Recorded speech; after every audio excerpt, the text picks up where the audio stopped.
afternoon, everyone, and welcome to our Chamber podcast. I am extremely honored today to have our guest. He is what I consider one of the coolest cats in the Air Force and a smart dude. And more importantly, I am honored to call him my friend. He may not claim the same, everybody, but we really are set up for a really good discussion today. So, Nick Taylor, welcome to the Chamber of Commerce, my brother. Welcome. Thank you, Dale. I am excited to be here, and sit down with you and chat with you. Thanks for the invite. It feels so comfortable in here right now. I feel like I'm at home in my living room. Don't fall asleep, boy. If you was trying to take a nap at home, your wife might come up and give you a whack. So wake up and get the honeydews done. She may. Right. I would tell you, this is Nick's second trip to Cheyenne. So yes, he was here at 90th, and I just immediately felt a kinship with him. He is a very good dude, and we're going to have a really neat discussion today. So, being your second trip to Cheyenne, so talk about that. Do you like Cheyenne? Are you trying to leave? What have you liked about it? And I say talk about it from your perspective, but you're airman, yes, right? So you have one of the greatest hearts for your airmen. Yes. So tell us I didn't tell them who you were other than Nick. So tell them who you are, tell them what you do, and then talk about Cheyenne and what you see in Cheyenne and what your airmen see in Cheyenne. Awesome. Thanks again for being here. I'd love to. So I am Chief Master Sergeant Taylor. I'm the Command Chief for the 20th Air Force. I've been in the Air Force for about 28 years.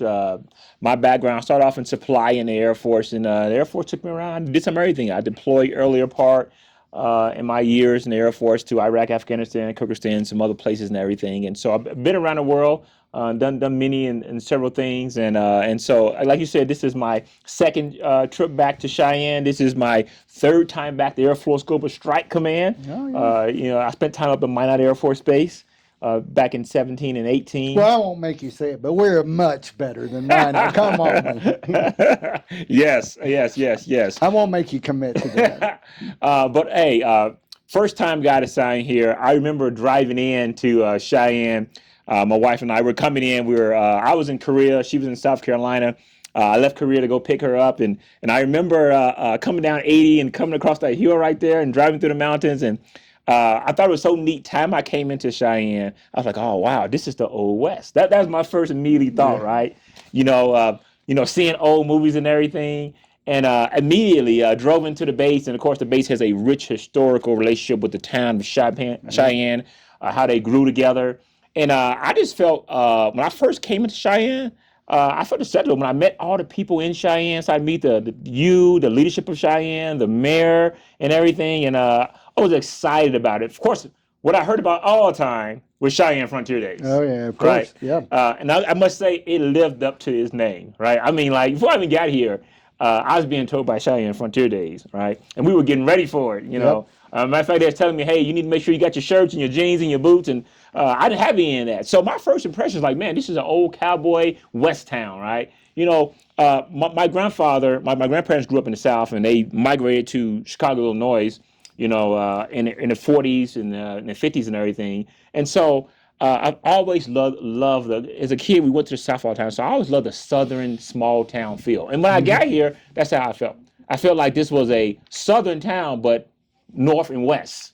And I think we work to do that, right? So, I'm a very tiny, teeny town guy from the panhandle of Oklahoma. So one of the things that I was interested in Cheyenne, a place that, hey, had some stuff going on, but had that small town feel. So how'd your wife feel about it? And so she thought it was the end of the world when she came over that same hill. Actually, she was excited. It's something new. Being a military family, we've always been excited about something new. Yeah. And so it was something new. Of course, she immediately got here. She got hired on Cheyenne Regional, which was great. She loved working there. Med-Surg, yes, right? Med-Surg, so you got it down. Yeah. Got hired to the Med-Surg floor, and she had amazing co-workers there. And so she loved it. She loved her job there, helping. I mean, she liked helping patients, right? She's a nurse, so that's what she likes to do. And then we enjoy going to the restaurants around, the local restaurants around here in town. We enjoy doing that. And just the amount of people we have met, the friends, military families who have been here, who came back here years and years again. I think that our military family they build a community here.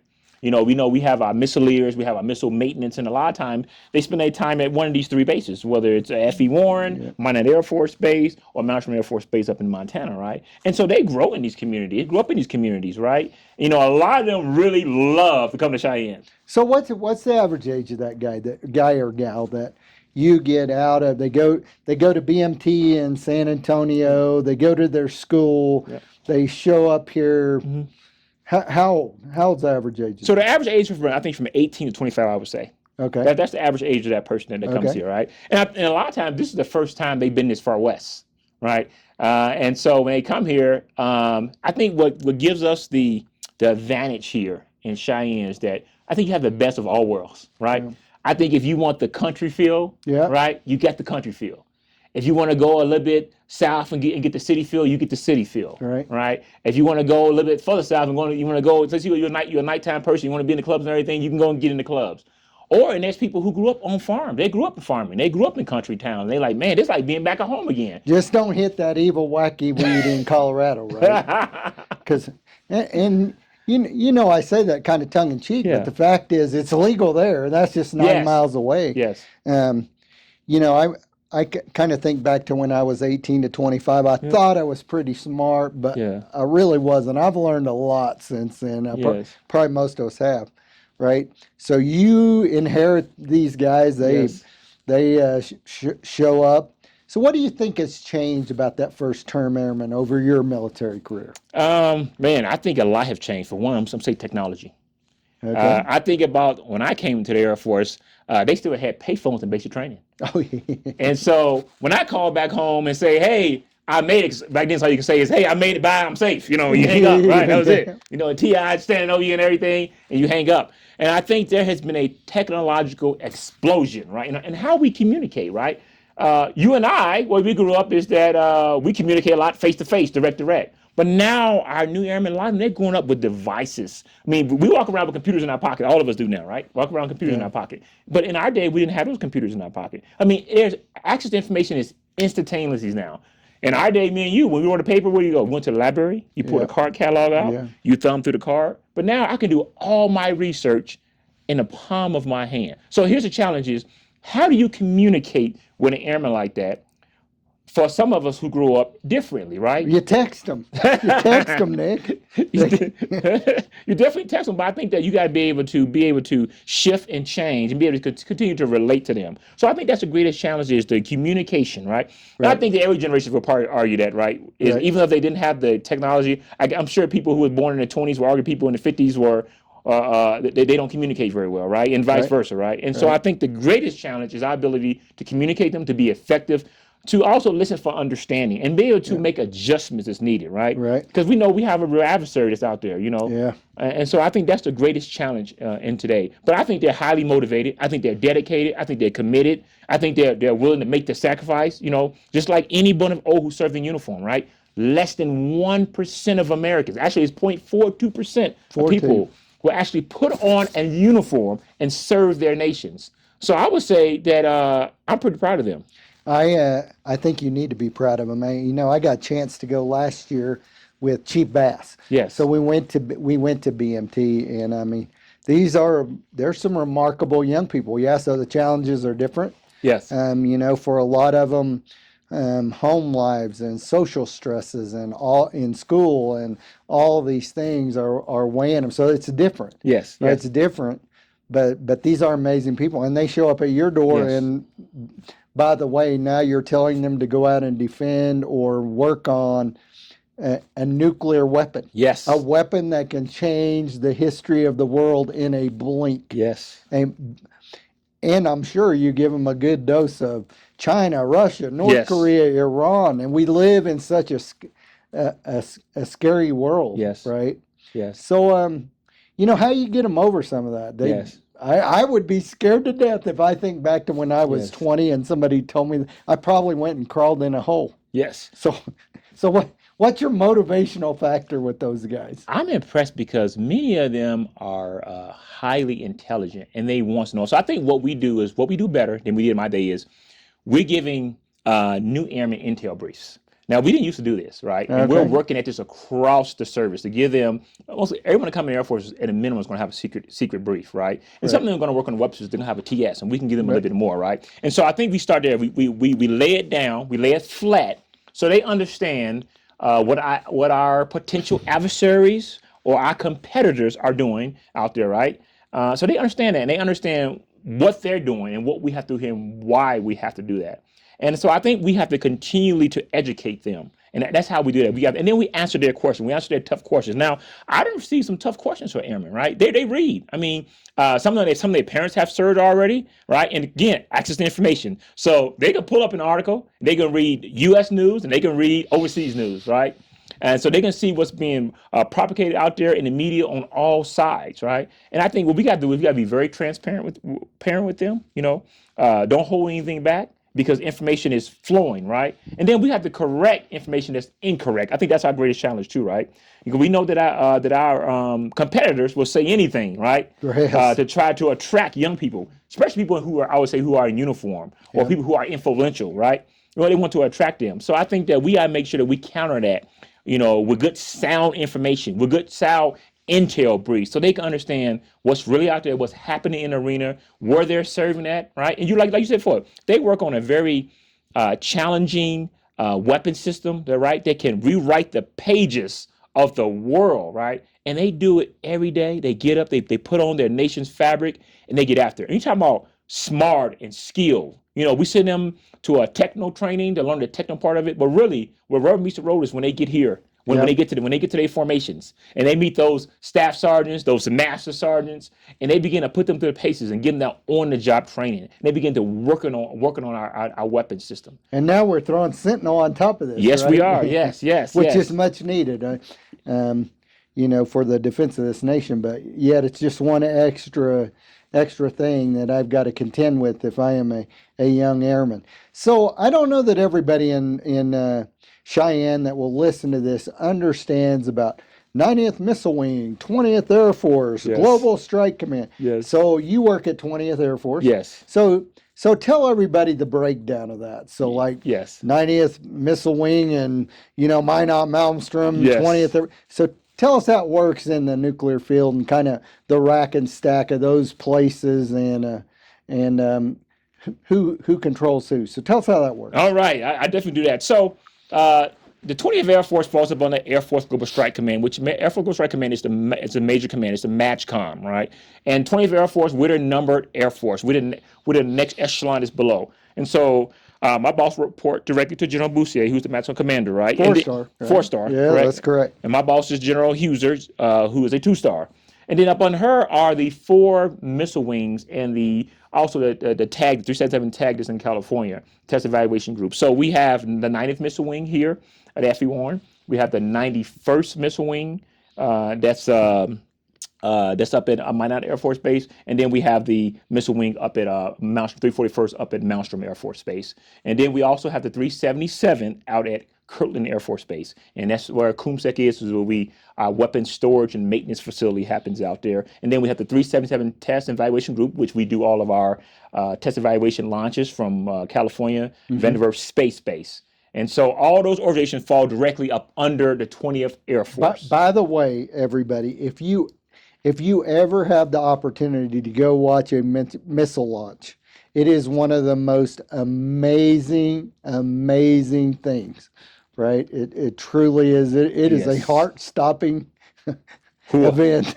Yes, I mean, a 110-ton door blows back. Yes, hot fire in the hole, 15,000 miles per hour. A missile comes out the hole and goes through its stages. Yeah, and it's amazing that you're sending that missile from California and you land out there in the Aleutian Islands. Yes, I don't know how far away it is, a couple thousand miles, yes, probably yes. something like that, and you have to land in like couple of yards or it's a failure, right? Yes. And so talk about that a little bit. So one thing differently in the missile field that is always really intrigued and astounded me is that you don't work in a mission where you have any room for error. None. No room. Right. So, and back to kind of these airmen, they all grew up in a situation. Oh, you missed 3 questions. So that's a C plus. Yes. They ain't no C pluses in the nuclear Yes. field, right? I think we're changing that a little, but you're pretty precise, right? Yes. Pretty accurate. Talk about how much we put on these young airmen for being. Yes. It's got to be almost perfect, right? Yeah. So I would tell you, you're right, Dale. Excellent point. Think about it. These young airmen, they come from whatever, Indiana, California, Georgia, New York City, Chicago, Illinois. Think about it. They join the Air Force, and we say, hey, now you're going to work on a nuclear warhead, right? You're going to work on the missile guidance section of it, or you're going to install the booster, right?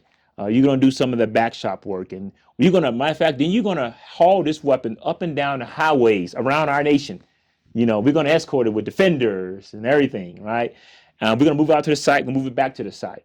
And so we put a tremendous responsibility on them, a tremendous amount of trust on them, but we put them through a lot of paces and training, right? The training they go through is hard. It's not easy training whatsoever. It's attention to detail. So think about it, from the time they join the Air Force, from base military training, which I was at MTI, so I know from the time they join the Air Force, we start with attention to detail. Something as simple as how to properly put together your clothing drawer. Now, you may say, who cares about a clothing drawer? Let's just throw my clothes in there. My grandma did. So your grandma knew attention to detail, right? But we start off with something like that. We teach them how to organize a wall locker, a clothing drawer. We start teaching attention to detail from a very early age when they join our Air Force. And then we move them on to techno school. Now, we give them a foundation, right? We start early with accountability, right? And so then we move them on to tech school. Then they go to their techno training, and then they start really going to learn, and they start learning their paces step by step. Because everything in our command, we do step by step by the book. What does the book say? The book says turn 3 centimeters to the right. We turn 3 centimeters to the right? Because we work on the most powerful weapons in the world. That's more powerful than the power that a nuclear weapon harness and the potential that it can do, right? And so we're very precise in that. And then I think where the rubber meets the road, what you're talking about is when they get out. When they get out and they start working on the weapon over the site, they're going to have a trainer with them that's over them, overshadowing everything they do. If they're at 3 level, it's going to be a 5 level to check it. If they're 5 level, it's going to be a 7 level to check it, right? Different level of people who have experience, right? And they're always going to have like a 2-man concept. Nothing's going to be done alone. And they're not like that the show Alone and Afraid. That doesn't happen, right? Everything we do is teamwork. I think that's Naked and Afraid. Well, I didn't want to say that one. I put my own twist on it, right? I hear you. But I would tell you, everything we do is teamwork. John Maxwell says teamwork makes the dream work. So everything we build our whole training and our whole operation around teamwork. It's the team that if I mix something, somebody else will catch it. And so, but we do that precisely. We're constantly building those teams, molding those teams. As you know, airmen come in the Air Force, they leave the Air Force. Come in the Air Force, they leave the Air Force. So we're always doing this, right? And I think that we're struggling right now to really retain the best airmen we can, right? Especially with the future coming, right? We got to maintain, because really our superpower is the American airman. That's our superpower. It ain't the weapon itself, right? Because without the American airman, it's nothing, right? It's just steel. That's all it is. That's all it is. But American airman is the heartbeat of it, right? It's the blood that pulls through the veins that makes it work and everything. I'll tell you about a funny thing that happened to me not very long ago. It's an Air Force veteran that owns a business here in town. And he was bemoaning the fact that he just, it's just not like it used to be. These young people, blah, blah, blah, like old crotchety guys sometimes do. And he went on. I let him go on for a little bit. And I looked at him and I said, well, how's your workforce, And he, I'm looking for a few people. And he said, but I got some really good people. I said, so you're an Air Force veteran. Do you hire any veterans in your business? Oh, I love them. They do such good work for me. And I said, well, do you have any? Are you all older guys? Oh no, I got a bunch of younger guys too. Guys that come out of. And I'm like, I thought you were just complaining about it. So I say that to say you guys are truly doing a good job, right? These guys, I think it's one thing we miss is that when the business community talking about workforce, the skills that you are training these guys and gals, it directly translates Yes. for these people. So that's good on you, right? So not only are we giving them this huge amount of responsibility, but after they have served their time for their country, worn the cloth of their country, they go in the private sector. And, hey, man, it's valuable there too. Yes. And there's a lot of respect for that. So I got a question for you. I get this question a lot at the Cheyenne Chamber. So why do we move missiles in the daylight up and down the road so that God and Russia and China and everybody can see them? Is there a purpose to that? We want them to see. We want them. So explain to my people why we want them to see that our airmen are professional, right? We want them to see that we're very uniform in doing this. We want them to know that we monitor our weapon system. They're secure, it's reliable, it's safe, right? We're skilled, we're trained. We want them to know that we're always ready. It's not a moment in time. It's not a secret, right? So when we roll a convoy down the road, there's a lot of defenders around that convoy, right? Right. Highly skilled, highly trained. We got helos above too. Highly skilled and highly trained. And so we want the public to know that we're safe in what we're doing. We want Americans that driving up and down the highway, we want them to see what their sons and daughters is doing for their nation, right? And from all, we want our adversaries to see that, right? That we're always ready. It's not a point in time that we're not.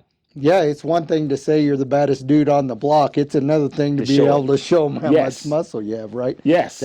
To make them think about it, right? Yes. And I think we miss this a lot with nuclear weapons, especially when I got to go to a lot of symposiums and they talk about it. I'm certain you do, yes, right? But the whole we don't wrap our minds around the fact that if this weapon ever has to actually be used, it is failed. Yes. Right? It's a deterrent. Yes. It's keeping somebody from making a dumb decision, right? Because every day that's a deterrent. When you see us roll down the highway, that's a deterrent. Right. Right. Every day, the root of that word deterrence is to terrify your enemy. Right. That's the root of that word. That means right. So your enemy know that without a doubt, if they make one mistake, we ready. We're on it. There's no doubt. We are effective at what we do each and every. We train to be effective. We never stop training to be effective. So anybody in the near future that calls and asks me that question, I will know they did not watch this podcast. Right? you will know. So that was great. That was a great explanation, yes. and I think a really effective one. And people they don't understand that. But I have some people call me up. Well, that's just the dumbest thing, and I'm like, no, it isn't. It's not. It's what we're trying to do. Yes. So you came back here. You were in 90th, and then you went to Guam. Yes. Right. Yes. So you went to Guam, came back here. Yes. So tell people a little bit what you saw in Guam. I think a lot of times when we think about this China threat, we think, well, they're way over there. So you were in Guam. Yes, and yes. Of course, that has a lot of meanings from World War II, the Pacific and all those islands. Yes. But what's happening over there? And the 20th Air Force has a rich history. Oh, yeah, absolutely. In Guam, right? Yeah, right. And so, great segue. So I was there as the command chief there, and I would tell you is that warmer. It was warmer. Yes, it was warmer because someone left the fan on yesterday in Cheyenne's. The fan was on. It was blowing hard, right? And so the PRC and CCP extremely busy in international waters. What we would see is that anytime we did military exercise, you see them move their warships closer, and they're watching what we do.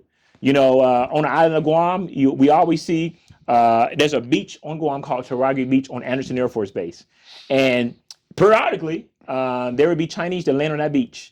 And they hit that beach and they'll land on there with boats and everything. And our young defenders, great Americans, will catch them in the jungle, and then to turn them over to the Homeland Security, FBI, the OSI, and they interrogate them. They got all different stories, right? Some of them, we know it's probing, but some would say that they're escaping China because of it's poor there, et cetera, et cetera. But it's consistently happened. And so you see a Chinese presence on Guam. You see them trying to come onto Guam and everything. Also throughout the Marianas, if you look out throughout the islands, you see China.